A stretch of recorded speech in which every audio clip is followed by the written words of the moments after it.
내 생일엔 커피 상품권, 장모님 생일엔 명품백. 그날 저는 며느리의 카톡을 보고 한참을 울었습니다. 어머님, 오늘은 제 엄마 생신이라 좀 늦게 들어갈게요. 아이들도 함께 외할머니 생신 축하해드리러 갈 거예요. 문제는 그 카톡이 아니었죠. 그 뒤에 올라온 사진이었습니다. 엄마 생신 선물로 드린 가방 너무 좋아하시네요. 가방에 달린 명품 로고가 제 눈에 박혔습니다. 제 생일날 받은 커피 상품권과는 비교도 안 되는 가격이었으니까요. 저는 휴대폰을 내려놓고 창밖을 바라보았습니다. 서울의 밤하늘은 언제나 그렇듯 별이 보이지 않았죠. 고양시에 살 때는 가끔 별을 볼 수 있었는데 그때가 그립다는 생각이 들었습니다. 안녕하세요.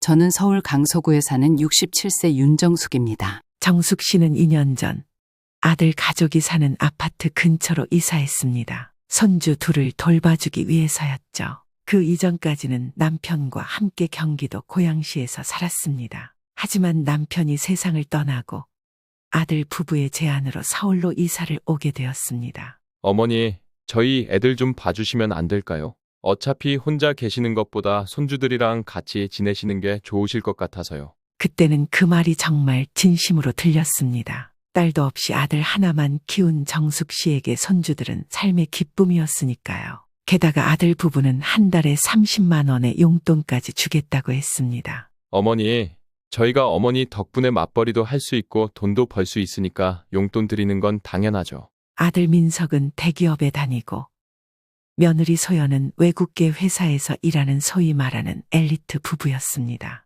두 사람 다 바쁜 직장 생활을 하다 보니 아이들을 돌보는데 어려움이 있었죠. 정숙 씨는 그런 아들 부부의 사정을 충분히 이해했습니다. 손주들에게는 할머니의 사랑이 필요하다고 생각했고 혼자 살면서 느끼던 외로움도 달랠 수 있을 것 같았습니다. 정숙 씨의 남편은 3년 전에 갑작스러운 심장마비로 세상을 떠났습니다. 40년 동안 함께 산 남편이 갑자기 사라진 후 정숙 씨는 깊은 우울감에 빠졌습니다. 아들 민석이 주말마다 고양시로 찾아와 위로해 주었지만 큰 집에 혼자 사는 것은 너무나 쓸쓸했습니다. 어머니, 이참에 서울로 오세요. 저희 집 근처에 오피스텔 괜찮은 데가 있어요. 아이들도 할머니 보고 싶어하고 어머니도 덜 외로우실 거예요. 정숙 씨는 고민 끝에 결정을 내렸습니다. 고양시에 집을 팔고 서울 강석으로 이사를 오기로 한 것입니다. 40년 동안 살았던 집을 떠나는 건 쉬운 일이 아니었습니다. 남편과의 추억이 담긴 공간,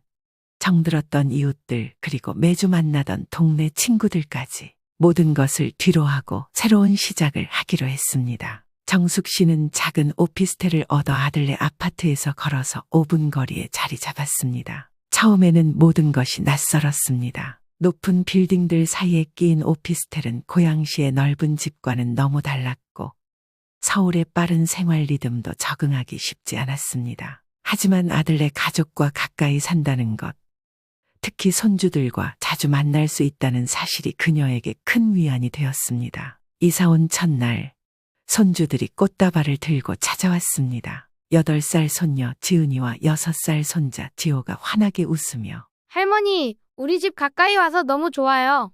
라고 말할 때 정숙 씨는 모든 결정이 옳았다고 느꼈습니다. 손주 돌봄은 자연스럽게 시작되었습니다. 처음에는 주 2, 3일 정도 아이들을 봐주는 것으로 시작했지만 점점 일수가 늘어났습니다. 아침 7시면 아들네 집에 가서 아이들을 깨우고 밥을 먹이고 유치원과 초등학교에 각각 데려다주는 일을 했습니다. 그리고 오후에는 아이들을 다시 데리고 와서 간식을 주고 숙제도 봐주고 저녁을 먹이고 씻기고 재우는 일까지 거의 하루 종일이 손주들을 돌보는 일로 채워졌습니다. 할머니, 이 문제 어려워요. 도와주세요. 할머니, 오늘 친구랑 싸웠어요. 어떻게 해야 할까요?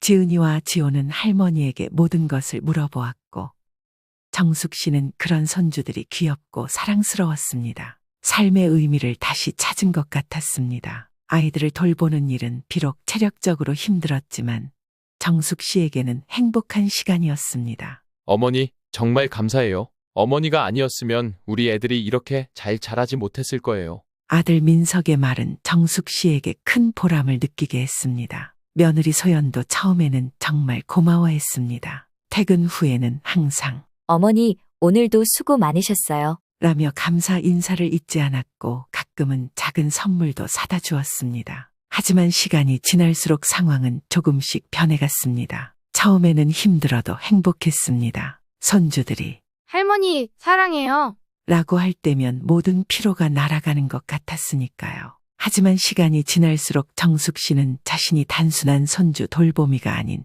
무급 가사도우미가 되어가고 있다는 것을 깨달았습니다. 어머니, 오늘 집에 좀 늦게 가시면 안 될까요? 친구들이랑 저녁 약속이 있어서요. 이것이 처음 시작이었습니다. 며느리가 직장 동료들과의 약속이 있다며 평소보다 늦게까지 손주들을 맡아달라고 부탁한 것이죠.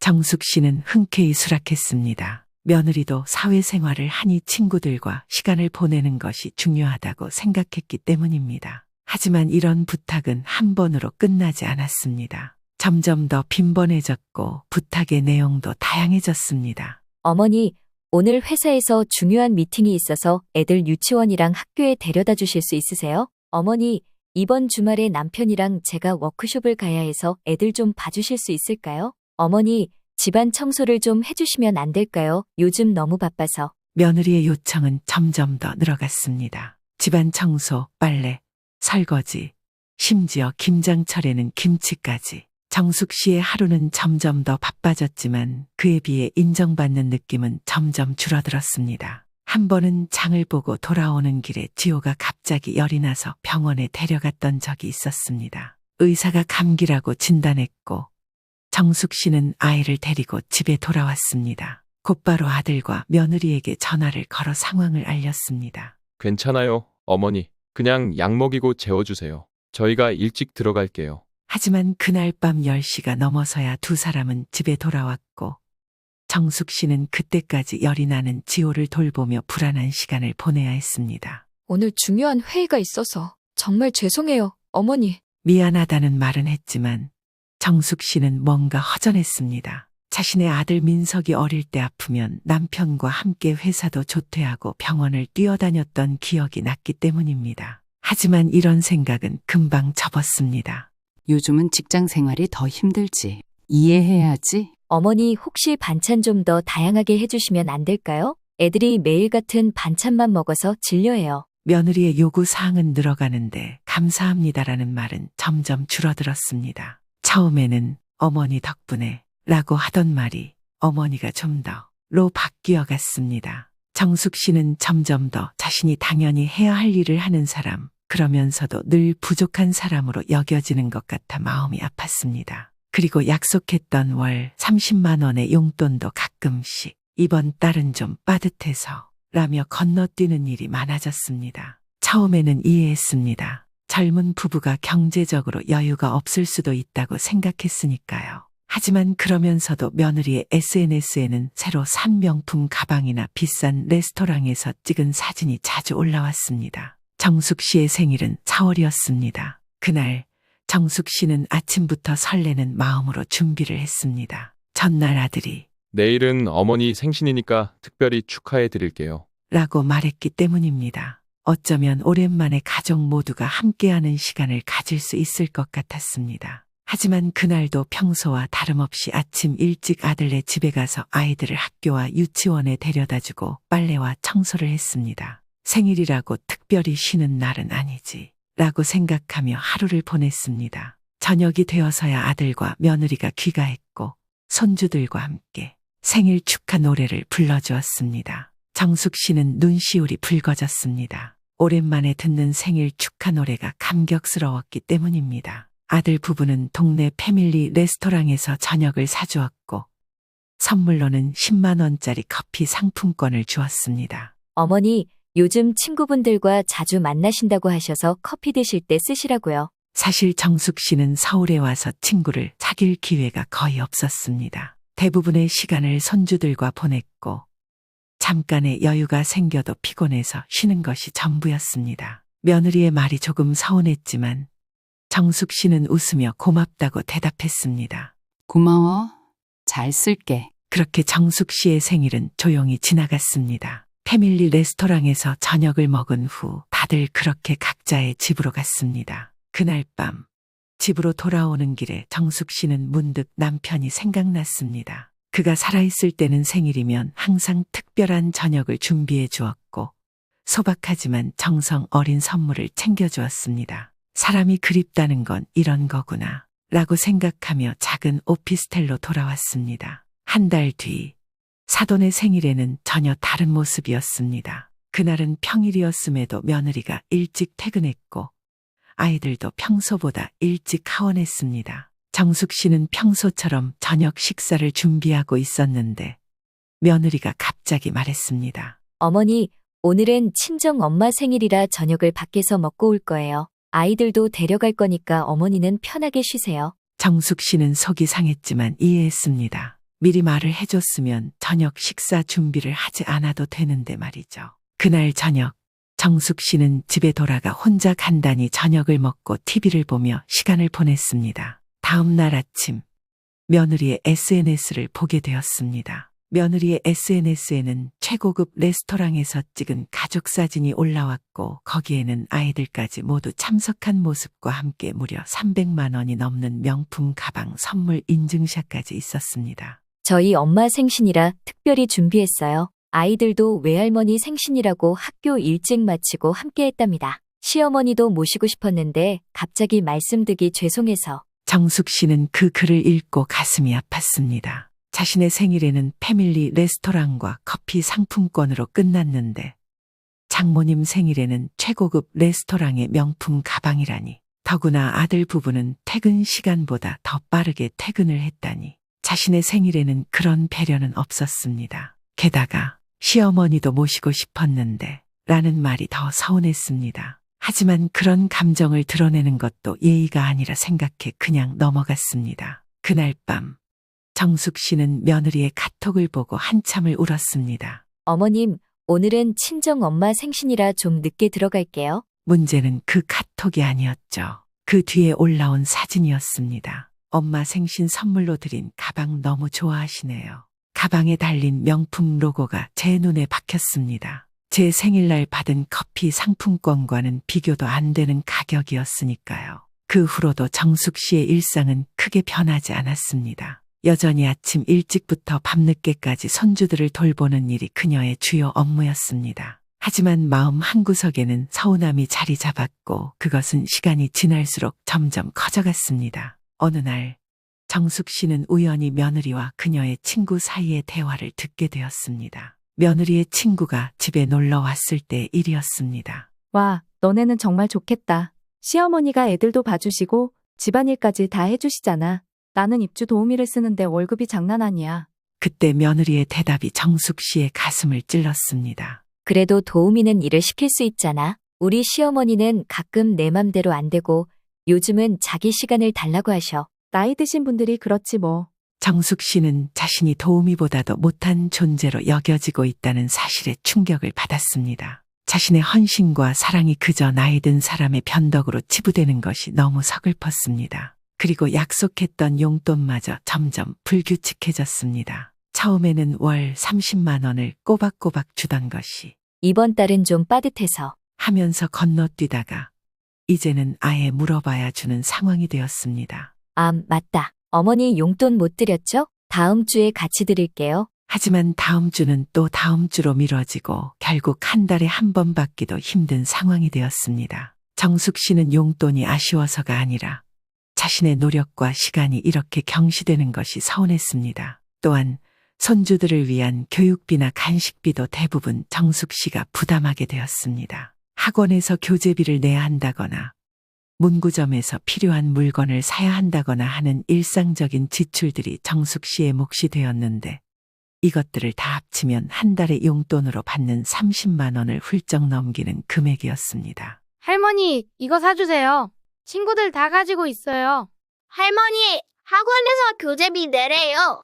엄마가 할머니한테 달래요. 손주들의 부탁을 거절할 수 없었던 정숙 씨는 자신의 저축을 조금씩 깨쓰기 시작했습니다. 본인의 노후를 위해 모아둔 돈이었지만 손주들을 위한 일이라면 아깝지 않다고 생각했습니다. 명절이 다가왔습니다. 추석을 맞아 정숙 씨는 어디서 명절을 보내야 할지 고민이었습니다. 결국 사돈이 다 같이 우리 집에서 보내요.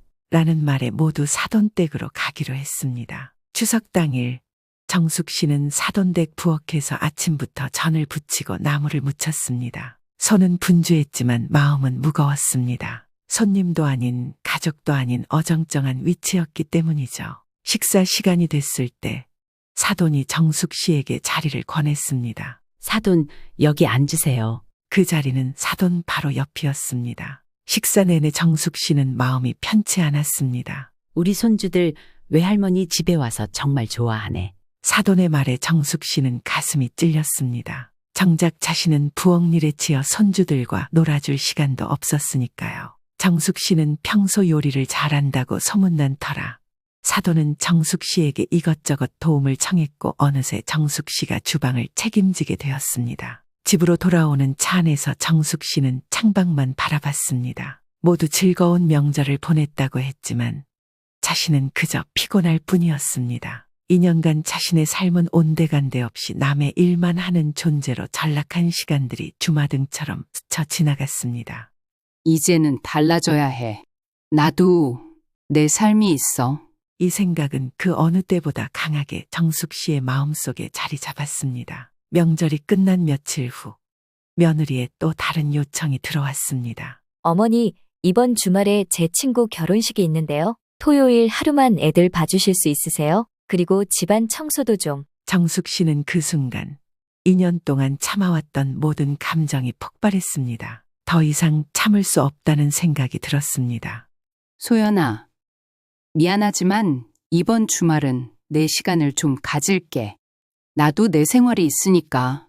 며느리는 놀란 표정을 지었습니다. 항상 그래, 알겠다 라고 대답하던 시어머니가 이렇게 단호하게 거절한 것은 처음이었기 때문입니다. 어머니, 갑자기 무슨 말씀이세요? 평소에도 주말엔 쉬시잖아요. 정숙 씨는 깊은 한숨을 내쉬었습니다. 2년 동안 쌓아온 감정들이 한꺼번에 터져 나오는 것을 느꼈습니다. 그동안 말 안 했지만 내가 얼마나 많은 시간을 너희를 위해 써왔는지 알아? 평일에는 아침 7시부터 저녁 9시까지, 가끔은 주말에도. 그런데 내 생일에는 패밀리 레스토랑에서 끝내고 사돈 생일에는 명품백을 선물하고. 이게 공평한 거니? 며느리는 당황한 기색이 역력했습니다. 그동안 시어머니가 이런 감정을 갖고 있었다는 것을 전혀 눈치채지 못했던 것 같았습니다. 어머니, 그게 저희가 어머니를 소중히 생각하지 않아서가 아니라 정숙 씨는 더 이상 변명을 듣고 싶지 않았습니다. 나 더 이상 이렇게 살 수 없을 것 같아. 손주들은 정말 사랑하지만 나도 내 삶이 필요해. 너희는 아이 돌보미와 가사 도우미를 구하고 나는 이제 내 삶을 살고 싶어. 그 말을 남기고 정숙 씨는 자신의 오피스텔로 돌아왔습니다. 오랜만에 홀가분한 기분이 들었습니다. 그동안 가슴 속에 묻어두었던 말들을 꺼냈다는 사실이 비록 상처를 주었을지라도 정숙 씨에게는 해방감을 가져다 주었습니다. 그날 밤 정숙 씨는 오랜만에 편안한 잠을 잤습니다. 그리고 다음 날 아침 문득 고양시에 있는 친구들이 그리워졌습니다. 전화를 걸어 안부를 물었고 친구들은 그녀가 다시 연락해 준 것에 기뻐했습니다. 정수가 언제 고향으로 다시 내려와? 우리 모임에 네가 없으니 허전해. 친구의 말에 정숙 씨는 가슴이 따뜻해졌습니다. 자신이 그립다는 말을 들은 것이 얼마 만인지 기억도 나지 않았습니다. 아들 며느리는 충격을 받은 듯 했습니다. 항상 웃는 얼굴로 모든 걸 다 해주시던 어머니가 이렇게 감정을 드러낸 것은 처음이었기 때문입니다. 다음 날 아들 민석이 정숙 씨의 오피스텔을 찾아왔습니다. 그의 표정은 무거웠고 미안함이 역력했습니다. 어머니, 정말 죄송합니다. 저희가 너무 어머니를 당연하게 생각했네요. 정숙 씨는 아들의 진심 어린 사과의 마음이 조금 누그러졌지만 이번에는 확실히 자신의 입장을 밝히기로 했습니다. 민서가, 나는 너희 애들 보는 것을 좋아하지만 이제는 내 삶으로 돌아가야 할 때가 온 것 같구나. 새로운 아이 돌보미와 가사 도우미를 구해서 나는 이제 내 삶을 살고 싶어. 아들은 잠시 멍한 표정을 지었다가 이내 고개를 끄덕였습니다. 그동안 어머니가 얼마나 많은 것을 희생해왔는지를 이제야 깨달은 듯했습니다. 어머니 말씀이 맞아요. 저희가 너무 어머니께 의존했네요. 돌보미들을 빨리 구해보겠습니다. 그리고 어머니의 노고에 더 감사하는 마음을 갖지 못했던 점 정말 죄송해요. 아들의 반응은 정숙 씨의 예상보다 훨씬 이해심이 있었습니다. 그녀는 아들이 이렇게 성숙한 모습을 보여줄 것이라고 생각하지 못했습니다. 어쩌면 민석도 어머니의 부담을 어렴풋이 느끼고 있었을지도 모릅니다. 그래, 알았어. 앞으로는 다른 방법을 찾았으면 좋겠구나. 네, 어머니. 저희가 해결하겠습니다. 아들이 돌아간 후 정숙 씨는 창밖을 바라보며 생각에 잠겼습니다. 이제 새로운 삶을 시작할 수 있을 것 같다는 기대감이 들었습니다. 그동안 잊고 지냈던 자신만의 취미생활도 다시 시작하고 친구들도 다시 만나고 생각만으로도 가슴이 설레었습니다. 그 다음 주 아들 며느리는 정숙 씨를 정식으로 초대해 가족 회의를 열었습니다. 식탁에는 정성스럽게 준비된 저녁 식사가 차려져 있었고 손주들은 할머니를 반갑게 맞이했습니다. 할머니, 오랜만이에요. 정숙 씨는 웃으며 손주들을 안아주었습니다. 일주일 동안 손주들을 만나지 않은 것이 처음이었는데 생각보다 많이 그리웠습니다. 식사를 마친 후 아이들은 각자의 방으로 보내고 성인들만의 대화 시간이 시작되었습니다. 민석이 먼저 입을 열었습니다. 어머니, 저희가 그동안 정말 많이 부족했던 것 같습니다. 어머니께서 얼마나 많은 것을 희생하셨는지 제대로 알지 못했어요. 며느리도 고개를 끄덕이며 말을 이었습니다. 정말 죄송해요, 어머니. 특히 친정 엄마 생신과 어머니 생신에 대한 차별. 정말 생각이 짧았습니다. 저도 나중에 나이 들어 자식들이 저를 그렇게 대할지도 모른다고 생각하니 너무 부끄럽네요. 정숙 씨는 며느리의 진심 어린 사과의 마음이 누그러졌습니다. 며느리가 자신의 잘못을 인정하고 반성하는 모습이 의외였고 그것이 오히려 고마웠습니다. 괜찮아, 소연아. 나도 너무 감정적으로 대응했을 수도 있어. 하지만 이제는 서로 진솔하게 대화할 수 있어서 다행이야. 그리고 새로운 합의를 이끌어냈습니다. 아들 부부는 아이 돌보미와 가사 도우미를 빠른 시일 내에 구한다. 정숙 씨는 돌보미들이 자리 잡을 때까지만 도와준다. 남은 기간 동안 약속한 30만 원의 용돈은 반드시 정해진 날짜에 지급한다. 아들 며느리는 이 합의에 진심으로 동의했고 정숙 씨도 만족스러운 표정을 지었습니다. 처음으로 자신의 의견이 가족 내에서 존중받는 느낌이 들었기 때문입니다. 그리고 며느리는 뜻밖의 선물을 내밀었습니다. 어머니, 늦었지만 생신 선물입니다. 어머니가 늘 가고 싶어 하셨던 제주도 3박 4일 여행 패키지예요. 정말 죄송했습니다. 정숙 씨는 며느리의 진심 어린 사과를 느낄 수 있었습니다. 비록 관계가 어긋났지만 서로의 입장을 솔직하게 나눔으로써 새로운 시작을 할 수 있게 되었습니다. 고마워, 소연아. 정말 가고 싶었던 곳이었어. 가족 회의 이후 아들 며느리는 적극적으로 돌보미와 가사 도우미를 찾기 시작했습니다. 여러 돌봄 서비스 기관에 문의하고 지인들에게도 추천을 부탁했습니다. 정숙 씨는 그동안 약속대로 손주들을 돌봤고 이제 곧 자신만의 시간을 가질 수 있다는 기대감에 마음이 설렜습니다. 2주 후 마침내 적합한 돌보미와 가사 도우미를 찾았습니다. 50대 중반의 김 씨는 아이들 돌봄 경험이 풍부했고 성격도 온화해 보였습니다. 가사 도우미로는 주 3회 출근하는 박 씨가 채용되었습니다. 정숙 씨는 김 씨와 함께 일주일 동안 손주들을 같이 돌보며 인수인계를 했습니다. 지은이는 간식을 먹을 때 알레르기가 있으니 주의해 주세요. 그리고 지호는 책 읽어주는 걸 좋아해요. 정숙 씨는 손주들에 대한 모든 정보를 꼼꼼히 전달했고 김 씨는 그것을 빠짐없이 메모했습니다. 두 사람은 의외로 잘 통했고 정숙 씨는 이 돌봄이라면 손주들을 믿고 맡길 수 있을 것 같다는 생각이 들었습니다. 마지막 날 손주들과의 작별은 생각보다 감동적이었습니다. 지은이와 지호는 할머니가 더 이상 매일 오지 않는다는 사실에 슬퍼했습니다. 할머니, 이제 안 와요? 우리 보고 싶지 않아요?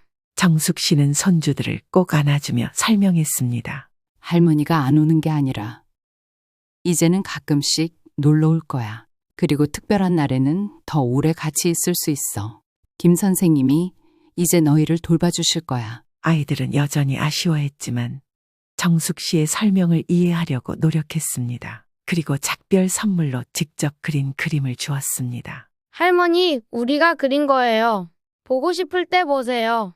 정숙 씨는 그림을 받아들고 눈시울이 붉어졌습니다. 비록 매일 만나지는 않게 되었지만 이렇게 특별한 관계로 발전할 수 있다는 것이 오히려 더 의미 있게 느껴졌습니다. 돌보미가 자리를 잡은 후 정숙 씨는 드디어 며느리가 선물해준 제주도 여행을 떠났습니다. 혼자 여행을 가는 것은 남편이 세상을 떠난 후 처음이었습니다. 처음에는 불안한 마음도 있었지만 비행기에 오르는 순간부터 설렘이 더 커졌습니다. 제주도의 푸른 바다와 맑은 공기는 정숙 씨의 마음을 정화시켜 주었습니다. 올레길을 걷고 해변에서 발을 담그고 맛있는 음식도 즐기며 오랜만에 자유로운 시간을 보냈습니다. 여행 중에 민석에게서 전화가 왔습니다. 어머니, 잘 지내고 계세요? 불편한 거 없으세요? 정숙 씨는 웃으며 대답했습니다. 정말 좋아. 이렇게 혼자 여행 오니까 오히려 더 여유롭고 좋구나. 걱정하지 마. 민석은 안심한 듯 했습니다. 다행이네요. 어머니, 정말 죄송해요. 그동안 어머니를 너무 당연하게 생각했던 것 같아요. 앞으로는 어머니의 행복도 더 생각할게요. 정숙 씨는 아들의 말에 감동했습니다. 비록 2년이라는 시간 동안 많은 서운함이 있었지만 이렇게 서로를 이해하고 존중하는 관계로 발전할 수 있다는 것이 기뻤습니다. 고마워, 민석아. 할머니가 손주들을 사랑하는 마음은 변함없어. 다만 방식이 조금 달라질 뿐이야. 여행에서 돌아온 정숙 씨는 새로운 활력이 생긴 것 같았습니다. 오랜만에 자신만의 시간을 보내고 나니 더 건강하고 긍정적인 에너지가 생겼습니다. 그로부터 2개월이 지난 지금 정숙 씨의 생활은 완전히 달라졌습니다. 아들 며느리는 좋은 돌보미와 가사도우미를 구했고 정숙 씨는 다시 자신의 삶을 찾아갔습니다. 경기도 고양시에 있던 친구들과 다시 만나기 시작했고 오랫동안 미뤄왔던 취미 생활도 다시 시작했습니다. 수채화 교실에 등록했고 오랫동안 꿈꿔왔던 여행 동호회에도 가입했습니다. 정숙 씨 그림 실력이 많이 늘었네요. 타고난 소질이 있으신 것 같아요. 수채화 선생님의 칭찬에 정숙 씨는 쑥스러워하면서도 기뻤습니다. 나이가 들어도 새로운 것을 배우고 성장할 수 있다는 사실이 스스로를 자랑스럽게 만들었습니다. 여행 동호회에서는 매달 한 번씩 국내 여행을 다녔고 1년에 한 번은 해외여행도 계획했습니다. 정숙 씨는 그동안 가보지 못했던 곳들을 하나씩 방문하며 새로운 추억을 쌓았습니다. 손주들과의 관계도 오히려 더 특별해졌습니다. 이제는 의무가 아닌 진정한 할머니로서 손주들을 주말에 가끔 만나 함께 시간을 보내는데 그 시간이 더 소중하고 의미 있게 느껴집니다. 할머니, 이번 주말에 또 올 거예요? 토요일에 갈게. 할머니가 맛있는 간식도 준비해 갈 거야. 손주들은 할머니가 오는 날을 손꼽아 기다렸고 정숙 씨도 그 시간을 정말 소중하게 생각했습니다. 의무감에서 벗어나니 오히려 더 순수한 사랑으로 손주들을 대할 수 있게 되었습니다. 며느리와의 관계도 놀랍게도 더 좋아졌습니다. 서로를 손주 돌보미와 며느리가 아닌 한 인간으로서 존중하게 되었기 때문입니다. 정숙 씨는 며느리가 선물해준 제주도 여행을 다녀온 후 정기적으로 연락을 주고받으며 어떤 의무감 없이 진정한 가족으로 지내게 되었습니다. 어머니, 다음 주에 저희 집에서 저녁 식사하실래요? 갈비찜 해드릴게요. 이제는 서로의 공간과 시간을 존중하면서도 가끔씩 함께하는 시간을 통해 더 깊은 관계를 만들어가고 있었습니다. 내가 깨달은 것은 침묵이 해결책이 아니라는 거예요. 나이 들었다고 해서 또는 시어머니라는 위치라고 해서 모든 것을 참고 견디는 것이 미덕은 아니랍니다.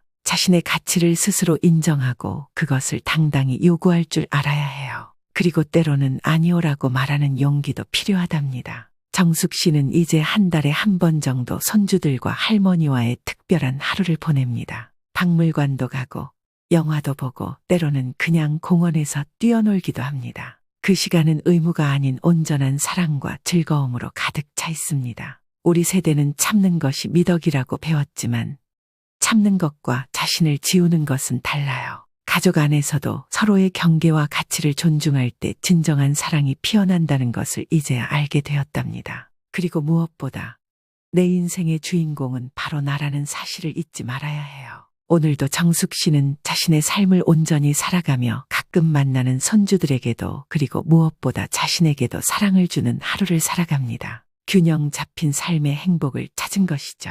나이가 들었다고 해서 누군가의 보조 역할만 해야 하는 건 아니에요. 우리 모두는 어떤 나이에도 자신만의 꿈과 계획 그리고 가치가 있어요. 그것을 잊지 마세요. 이 이야기는 실제 사례를 바탕으로 각색한 가상의 사연입니다. 나누고 싶은 당신의 이야기가 있으신가요? 댓글로 사연을 남겨주세요. 여러분의 이야기가 다음 오디오북의 주인공이 될 수 있습니다. 더 많은 감동적인 이야기를 원하신다면 구독과 좋아요 부탁드립니다. 여러분의 응원이 더 좋은 콘텐츠를 만드는 힘이 됩니다.